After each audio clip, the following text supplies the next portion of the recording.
سیدنا ابراہیم علیہ السلام، زمزم کا کنواں۔ سیدنا ابراہیم علیہ السلام فلسطین پہنچ گئے، لیکن ابھی تک سیدنا ابراہیم علیہ السلام کی کوئی اولاد نہیں تھی۔ ایک دن حضرت سارہ نے سیدنا ابراہیم علیہ السلام سے کہا کہ ہمارے پاس اللہ تعالیٰ کی دی ہوئی ہر نعمت ہے، البتہ اولاد کی کمی ہے، اس لیے آپ سیدہ حاجرہ علیہ السلام سے نکاح کر لیں، ہو سکتا ہے اللہ تعالیٰ ہمیں اولاد سے نواز دے۔ حضرت ابراہیم علیہ السلام نے حضرت حاجرہ سے نکاح کر لیا، جس سے حضرت اسماعیل علیہ السلام پیدا ہوئے۔ سیدنا ابراہیم علیہ السلام کا امتحان لیا گیا اور آپ کو حکم دیا کہ سیدہ حاجرہ اور ننھے اسماعیل کو حرم کی سرزمین میں چھوڑ آؤ۔ اس وقت وہاں نہ کوئی شہر تھا، نہ لوگ تھے، نہ آبادی تھی، بلکہ ایک جنگل کی طرح تھا۔ چاروں طرف پہاڑی پہاڑ تھے۔ سیدنا ابراہیم علیہ السلام اللہ تعالیٰ کے حکم کی تعمیل کرتے ہوئے سیدہ حاجرہ اور ننھے اسماعیل کو اس وادی میں چھوڑ آئے جہاں آج خانہ کعبہ ہے۔ ان کے پاس چند کھجوریں اور کچھ پانی تھا۔ آپ نے وہ سیدہ حاجرہ کے حوالے کیا اور وہاں سے واپسی کے لیے روانہ ہو گئے۔ اس وقت سیدہ حاجرہ نے آپ کے پیچھے آ کر پوچھا، آپ ہمیں اس میدان میں جہاں کوئی انسان نہیں ہے، بنجر زمین ہے، تنہا چھوڑ کر جا رہے ہیں؟ سیدنا ابراہیم علیہ السلام نے کوئی جواب نہیں دیا۔ سیدہ حاجرہ پھر چند قدم چلیں اور آپ کے پاس پہنچ کر کہا، آپ ہمیں کہاں چھوڑ کر جا رہے ہیں؟ نہ یہاں کوئی انسان ہے، نہ نباتات، نہ حیوان ہیں، آخر آپ ہمیں کیوں چھوڑ کر جا رہے ہیں؟ اس مرتبہ پھر سیدنا ابراہیم علیہ السلام خاموش رہے۔ آخر سیدہ حاجرہ رضی اللہ تعالیٰ عنہا نے پوچھا، یا اللہ تعالیٰ نے آپ کو یہ کرنے کا حکم دیا ہے؟ اس سوال کے جواب میں سیدنا ابراہیم علیہ السلام نے فرمایا، ہاں، اللہ تعالیٰ کا حکم ہے۔ سیدہ حاجرہ ایک نبی کی اہلیہ تھیں، ایک نبی کی والدہ تھیں۔ یہ سن کر کہنے لگیں کہ پھر تو پریشانی کی کوئی بات نہیں، اللہ تعالیٰ ہمیں ضائع نہیں کرے گا، اور واپس ننھے اسماعیل کی طرف لوٹ گئی۔ سیدنا ابراہیم علیہ السلام نظروں سے اوجھل ہو گئے اور سیدہ حاجرہ اور سیدنا اسماعیل علیہ السلام تنہا رہ گئے۔ سیدنا ابراہیم علیہ السلام جو پانی اور کھجوریں دے کر گئے تھے وہ چند دنوں ہی میں ختم ہو گئیں۔ اب بھوک و پیاس نے ستانا شروع کر دیا۔ سیدہ حاجرہ تو اپنی بھوک و پیاس کو برداشت کرتی رہیں، مگر اسماعیل علیہ السلام کی حالت ان سے نہ دیکھی جاتی تھی۔ سیدہ حاجرہ نے پانی کی تلاش میں ادھر ادھر نظر دوڑائی، مگر کہیں پانی ہوتا تو نظر آتا۔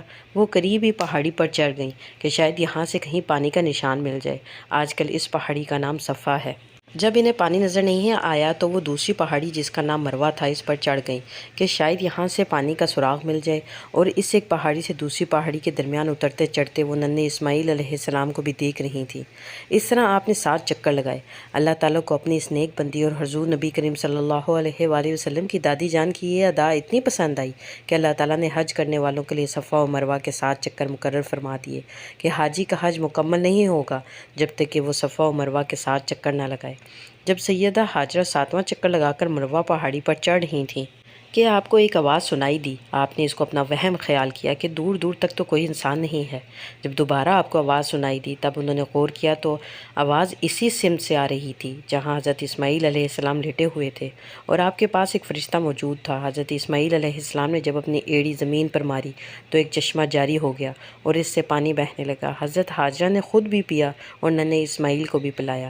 حضرت حاجرہ پانی کے چاروں طرف منڈیر بنائی اور کہتی، زمزم، رک جا، رک جا، اس لیے بعد میں اس چشمے کا نام ہی آب زمزم پڑ گیا۔ کچھ ہی دنوں بعد وہاں سے ایک قبیلے کا گزر ہوا۔ انہوں نے سوچا کہ پرندے اسی جگہ منڈلاتے ہیں جہاں یا تو دانہ ہو یا پانی ممکن ہو، اس جگہ پر پانی ہو۔ سردار نے ایک آدمی کو وہاں روانہ کیا کہ جاؤ دیکھو کہ وہاں پانی ہے یا نہیں۔ وہ آدمی وہاں آیا اور دیکھا کہ ایک چشمہ ہے اور اس کے پاس ایک عورت اور اس کا بچہ موجود ہے۔ اس نے سردار کو واپس جا کر تمام صورتحال سے آگاہ کیا۔ جرہم قبیلے کے سردار نے حضرت حاجرہ سے کہا، تم ہمیں پانی میں شریک کر لو تو ہم تمہیں اپنے جانوروں کے دودھ میں شریک کر لیا کریں گے۔ سیدہ حاجرہ نے قبیلہ یہاں آباد ہو گیا۔ میدانی علاقوں میں پانی بہت دور دراز مقامات پر ملتا تھا، لیکن جب لوگوں نے دیکھا کہ یہاں پانی موجود ہے تو وہ یہاں پر آ کر آباد ہونے لگے، اور دیکھتے ہی دیکھتے بہت سارے گھر آباد ہو گئے۔